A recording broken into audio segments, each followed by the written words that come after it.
ब्रह्मन घाट रहने की उपयुक्त स्थान न मिला, इसलिए हम गागरबरा के लिए रवाना हो गए। ब्रह्मन घाट से करेली मोड़ 16 किलोमीटर, यहाँ से डायने मोड़ के 34 किलोमीटर आगे हम गागरबरा पहुंचे। यहाँ एक होटल में रहने की जगह मिला।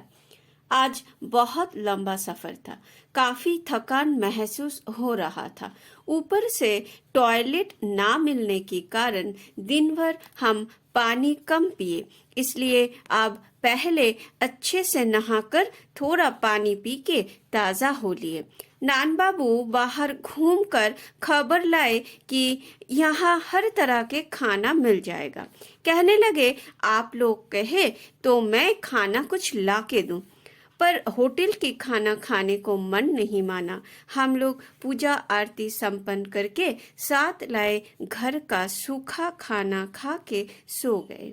आज की नर्मदा तट की तीरथ मन में अभी भी उज्जवल है। सुबह जल्दी उठकर माँ की पूजा आरती करके हम तैयार हो गए। गागरबरा से 54 किलोमीटर पिपरिया टोल चौकी से दाहिने तरफ मुड़ के 12 किलोमीटर आगे बाएं तरफ एक भोजनालय है। भोजनालय के विपरीत रास्ते में आगे शांडिया घाट प्रवेश करने से बाएं तरफ आया सीताराम मंदिर। यहाँ अखंड राम नाम हो रहा था। हम लोग सीताराम जी की दर्शन करके शांडिया घाट आए। विस्तृत रेतीले नर्मदा तट, सामने बहती नर्मदा। उत्तर तट पर पहाड़ी जंगल दिखाई देता है। नर्मदा की ठंडी हवा से हमारी थकान दूर हो गए। हम नर्मदा को स्पर्श करके प्रणाम किया। एक सन्यासी बताए, ये शांडिल्य ऋषि की तपस्थली। शांडिल्य मुनि यहाँ नर्मदा में नहाकर बाली से शिव बना के पूजा करते थे। वहाँ ऊपर उनकी चबूतरा है, वहाँ मुनि जी ध्यान तप करते थे। उनकी प्रतिष्ठित शिवलिंग भी है वहाँ। शांडिल्य चबूतरा पहुंच के शांडिल्य ऋषि से हमने परिक्रमा सफलता की प्रार्थना किया। शिव जी को भी प्रणाम किया। शांडिल्य चबूतरा की दूसरी तरफ एक गुफा की मुंह दिखाई दिया। अंदर एक मुनि जी बैठे थे। मैंने कहा, हर नर्मदे हर। अंदर से आवाज आया, हर नर्मदे हर। फिर मैंने साहस करके कहा कि हम पति पत्नी नर्मदा परिक्रमा करते हुए यहाँ पहुँचे, आपकी दर्शन कांक्षा रखते हैं। मुनि जी ने जवाब में कहा, अंदर आओ। गुफा के मुंह बहुत ही नीचा, काफी झुक के मैं अंदर घुसा। मेरे पीछे मेरी पत्नी और नान बाबू। अंदर जाकर तपस्वी जी को हमने प्रणाम किया। उन्हें देखकर थोड़ा डर लगने लगा। वो हमें बैठने बोले। फिर लाल आंखें गुफा के चारों ओर फिरने लगे। जटा समेत मुंह ऐसे आंदोलित होने लगा कि हम सब डर गए। नान बाबू हमें देख रहा था। थोड़े देर बाद उन्होंने बोला, परिक्रमा कर रहे हो? फिर बड़े बड़े आंख से हमें घूरने लगे। तुम हम तक कैसे पहुंचे? मेरे आज्ञा के बिना कोई हम तक पहुंच नहीं सकता। उनके आंख ऐसे जल रहे थे और हमें भयभीत कर रहे थे। हम सब बहुत डरे हुए थे। शायद हमने उन्हें परेशान किया, शाप ना दे दे हमें। थोड़े देर में तपस्वी कहने लगे, पति पत्नी परिक्रमा कर रहे हो, अच्छा है, बोलो क्या चाहिए? हम डरे हुए आवाज में धीरे से बोले, आपकी आशीर्वाद। तपस्वी बोले, वो तो तुम्हें मिल गया जब तुम मुझ तक पहुंच गए। फिर उन्होंने उनके पास जाके बैठने बोले।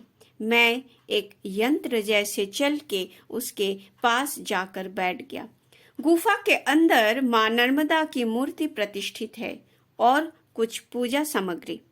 अचानक वो अपने जटा को हिलाए कहने लगे, तुम ब्रह्मा हो या विष्णु, तुम शिव हो या पार्वती, मुझे कुछ नहीं चाहिए। कहा ना, मुझे कुछ नहीं चाहिए, मैं ऐसा हूँ, ठीक हूँ। ये कहते हुए वो ऐसे अपने सर को हिलाए आंख गुफा में घुमाने लगे कि मेरी जैसे सांसें रुक गया।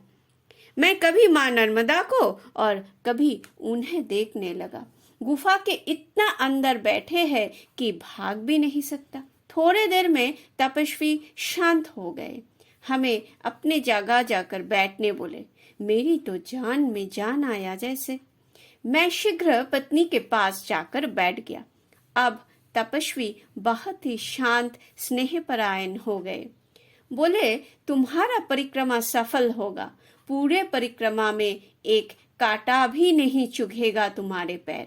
ये चैया बाबा का आशीर्वाद है। इसके उपरांत उन्होंने हमें आलूदम बनाकर खिलाना चाहा। कहा, मुझे पता है बंगाली को आलूदम पसंद, पर हमने उन्हें किसी तरह मना किया। हमें परिक्रमा में आगे जो बढ़ना था। बाद में हमें इस बात की अफसोस रहा कि एक तपस्वी की हाथों प्रसाद पाने की सौभाग्य हमने गवा दिया। चैया बाबा बचपन में रेंगुन से भारत आया, फिर बहुत तीर्थ घूमकर 50 साल से ज्यादा समय यहाँ नर्मदा तट पर तपस्वी जीवन व्यतीत कर रहे हैं। तपस्वी जी गुफा के बाहर आकर हमें आलिंगन दिया। शांडिल्य ऋषि की तपस्थली दिखाकर बोले, जानते हो शांडिल्य ऋषि यहाँ कैसे आए? एक बार वशिष्ठ, भरद्वाज, जामदग्न, कश्यप महर्षिगण यहाँ नर्मदा तट पर एक हवन के आयोजन किया। हवन के समय कश्यप मुनि उपस्थित ना होने के कारण ऋषिगण उनके आसन पर एक कुश रखकर हवन क्रिया शुरू किया। थोड़ी देर बाद कश्यप आकर ये देख के अपनी कमंडलू से कुश पर पानी छिड़के तो कुश धीरे धीरे एक ऋषि के रूप में परिवर्तित हो गए। यही शांडिल्य ऋषि। शांडिल्य ऋषि यहाँ तपस्या करने लगे और इस हवन कुंड को सदा जागृत रखे। तपस्वी की जवानी ये कहानी सुनकर हमें बहुत प्रसन्नता मिले। उन्हें प्रणाम करके हर नर्मदे हर ध्वनि देते हुए हम आगे बढ़ गए। बाद में हमें पता चला कि चैया बाबा 14 साल में नर्मदा परिक्रमा किए। तत्पश्चात यहाँ अपनी तपस्थली बनाए। वो शक्ति और श्री जी के उपासक है। अपने तपस्या में उन्होंने नर्मदा तट पर 8 फुट गहरी छिद्र बनाकर उसमें ध्यान मग्न रहते थे। सुबह 4 बजे बाहर आकर नर्मदा स्नान करके रेत से शिवलिंग बनाकर पूजा करके फिर ध्यान मग्न हो जाते थे। कोई फल दे जाए तो खाते थे। खाने की कोई आग्रह उन्हें नहीं था। 25 साल ऐसे ही उन्होंने तपस्या किया। फिर ये गुफा में शांडिल्य ऋषि के हवन कुंड रक्षा कर रहे हैं। शांडिया घाट से पिपारिया 19 किलोमीटर, पिपारिया से शेठानी घाट 72 किलोमीटर। शेठानी घाट होशंगाबाद जिला में आते हैं। हम सब शेठानी घाट पहुंचे तब शाम हो गया था। यहाँ घाट बहुत सुंदर, पर नर्मदा काफी नीचे बह रही है। हमने मातृ मंदिर दर्शन करके यहाँ परिक्रमा के सर्टिफिकेट पर स्टैंप लगवाकर चले रामजी बाबा की आश्रम। बचपन से ही रामजी बाबा ध्यान मग्न रहते थे। वो जब खेत में हल चलाने गए तब जमीन से खून निकलता था। ये देख वो हल चलाना छोड़ दिए। फिर परिवार के लोग उन्हें पेड़ काट कर डाली लाने जंगल भेजा। जैसे उन्होंने कुल्हाड़ी पेड़ पे मारी, वहां से दूध निकलना शुरू हुआ तो उन्होंने ये काम भी छोड़ दिया। फिर घर वालों ने उन्हें तमाक की दुकान दिला दिया। दुकान में बैठे रामजी बाबा ध्यान मग्न हो जाया करते थे। लोग खुद ही तमाक लेकर पैसा देकर जाते थे। वो जब तमाक की गठरी सर पे लिए चलते थे तब गठरी सर को स्पर्श किए बिना सर के ऊपर अपने आप चलता था। ये सब कांड देखकर लोगों को पता चल गया था कि ये कोई सामान्य व्यक्ति नहीं है। लोगों ने इन्हें खरम पहने नर्मदा के ऊपर से चल के दक्षिण तट से उत्तर तट जाते हुए भी देखा। हम लोग उनके आश्रम में उनकी समाधि स्थल दर्शन करके परिक्रमा की सफलता कामना किया।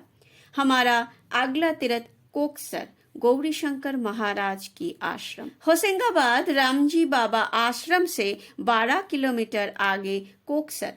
द्वापर युग में नर्मदा परिक्रमा की प्रधान पथ प्रदर्शक रहे महामुनि मार्कंडेय। उन्होंने नर्मदा तट की सारे तीर्थ की वर्णना दे गए। उत्तर युग में नर्मदा परिक्रमा की पथ प्रदर्शक रहे कमल भारती जी और कली युग में नर्मदा परिक्रमा को एक तपस्या के रूप में प्रचलित किया गौरी शंकर महाराज। आध्यात्मिक जगत की सारी रिद्धि सिद्धि उनको था। हजारों पुण्यार्थी साथ लिए वो नर्मदा परिक्रमा करते थे। हम लोग गौरी शंकर महाराज की समाधि पर माथा टेककर गंजालेश्वर महादेव एवं कुबेर तपस्थली रिद्धिनाथ मंदिर दर्शन करके खांडवा पहुंचे। खांडवा रेल स्टेशन को पीछे छोड़ मुख्य सड़क पर बाएं दादाधुनी आश्रम और मंदिर। एक बार गौरी शंकर महाराज जब्बलपुर के पास ग्वारी घाट आए थे। एक 6-7 साल की बालक महाराज के पास आए।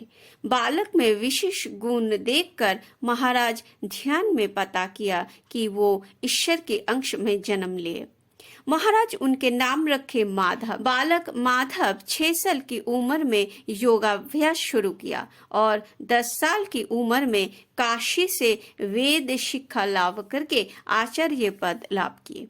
फिर गौरीशंकर महाराज इन्हें सन्यास दीक्षा दिए और इनके नामकरण हुआ स्वामी कृष्णानंद महाराज। तत्पश्चात कृष्णानंद महाराज हिमालय पर तपस्या के लिए जाते हैं और प्रभुत योग ऐश्वर्य प्राप्त करके नर्मदा तट होशंगाबाद वापिस आते हैं। एक दिन रात्रि दोपहर आसपास के साधुएं देखते हैं कि स्वामी कृष्णानंद नर्मदा में जाकर 2 जार पानी ले आए। फिर ये पानी धूनी में रखे कढ़ाई में देकर वो मंत्र पाठ करने लगे। देखते देखते धूनी में अग्नि प्रज्वलित हो उठा और नर्मदा जल से कढ़ाई में मालपुआ, हलवा, पकोड़ा बन गए। फिर स्वामी जी ये सब पकवान साधुओं के सर के पास छोड़ के अपनी धूनी के पास ध्यान मगन हो गए। हम लोग मध्यान्ह भगारती के समय दादा धुनी आश्रम पहुंचे। इस समय प्रवेश निषेध पर परिक्रमाकारी होने के कारण हमें अंदर जाने की सौभाग्य मिला। समाधि पर बहुत सारे फूलों से सुसज्जित था। हमने स्पर्श करके दादा धुनी को प्रणाम और प्रार्थना किया। दादा धुनी आश्रम मोड़ से 67 किलोमीटर आगे ओंकारेश्वर पर्वत पर शिव कोठी एक रोटी बाबा की आश्रम। मैं और मेरी पत्नी हर नर्मदे हर धनी देते हुए आश्रम में प्रवेश किया। 27 साल के उम्र में एक रोटी बाबा संसार छोड़ संन्यास जीवन प्रवेश किया। उनके संन्यास नाम शिवम भारती। सिद्धि लाभ से पहले तपस्वी जीवन में बाबा जी भिक्षा में एक ही रोटी लेते थे, इसीलिए इस इलाके में वो एक रोटी बाबा के नाम से जाने जाते हैं। यहाँ 24 घंटा अखंड शिव नाम ओम नमः शिवाय कीर्तन होता है। हम लोग कुछ देर नाम कीर्तन में योगदान किए, फिर भोग प्रसाद साबू खिचड़ी और मिठाई पाकर बाबा जी के आशीर्वाद लेते हुए माँ की भजन गाते गाते ओमकारेश्वर दक्षिण तट की पहाड़ी मार्ग से आगे बढ़ते गए। ओमकारेश्वर में सबसे बेहतर रहने की जगह भक्ति निवास तथा गजानन महाराज की आश्रम। एक बार गजानन महाराज शेखाव से अपनी भक्त के संग नाव में ओंकारेश्वर आ रहे थे। जब नाव नदी के बीच आए, अचानक तूफान शुरू हो गया और नाव टलने लगे। महाराज नाव में भावाविष्ट हो चुका था। बाह्यिक ज्ञान शून्य। भक्तों को लगा आज तो नर्मदा में महाराज के संग सबकी समाधि हो जाएगा। ऐसे में उन्होंने देखा कि एक मातृ मूर्ति नाव को पकड़ के नाव के साथ चल रही है। माता ओंकारेश्वर तट पर नाव पहुंचाकर अदृश्य हो गए। हम लोग श्री कृष्ण घाट पहुंच के देखे कि यहाँ नर्मदा में नहाने की सुविधा होगी। घाट पर ज्यादा भीड़ नहीं, यद्यपि वहाँ पत्थर के ऊपर से चल के पहुंचना पड़ेगा। भक्ति निवास आकर हमने तय किया कि अब खाने के लिए फिर बाहर जाना नहीं, कैंटीन से दूध लाकर साथ रखे सूखा खाना खाकर हम लोग ध्यान में बैठने की आयोजन किया। मैं और मेरी पत्नी अपनी अपनी चौपाई पर नर्मदा की तरफ मुंह करके ध्यान में बैठ गए। मेरी पत्नी ध्यान में साफ देखे कि एक जलप्रपात नीचे आ रही है और जल की धारा में मां नर्मदा पद्माशिना, बाईं तरफ ऊपर के हाथ में घट और दाहिने हाथ में आशीर्वाद कर रही है। तीव्र गति फेनायित जलधारा में मां को दर्शन करते हुए मेरी पत्नी रो उठी। जब करते हुए मां को प्रणाम करके वो आँख खोल दिए। इस घटना की थोड़े देर बाद मेरी आँख खुला तो पत्नी ने ये बातें हमें बताई। सुबह नहाने के लिए तैयार होके नान बाबू के संग हम श्री कृष्ण घाट पहुंचे। नान बाबू धीरे धीरे हाथ पकड़कर हमें घाट पहुंचने में मदद किया। फिर वो गाड़ी के पास वापस चले गए। मैं पहले पत्नी को नहाने में मदद किया, फिर मैं स्नान मंत्र पाठ करते हुए नहा लिए। श्री कृष्ण घाट मां नर्मदा की बहुत ही प्यारा घाट। हम लोग विभिन्न स्तुति स्तोत्र वंदना पाठ से मां की पूजन करने लगे। फिर उत्तर तट पर आसीन ओंकारेश्वर महादेव को भी प्रणाम किया। जब मैं द्वादश दिव्य गुरु मंत्र पाठ कर रहा था तब एक दिव्य सुवास हम दोनों को घेरे छाया हुआ था। ये दिव्य अनुभूति कुछ शब्द में व्यक्त नहीं की जा सकती, सिर्फ महसूस की जा सकती है। श्री कृष्ण घाट से मामलेश्वर 2 किलोमीटर। मामलेश्वर मंदिर पहुंच के ओम नमः शिवाय मिशन की एक गाड़ी दिखा। यहाँ हमें रुद्राक्ष पर कुछ जानकारी मिला। शिव पुराण अनुसार एक बार जब भगवान शंकर हिमालय में अंधकासुर के साथ संग्राम कर रहे थे, उनके आंख में चोट आया और महादेव की आंख से अश्रु विसर्जित होने लगे।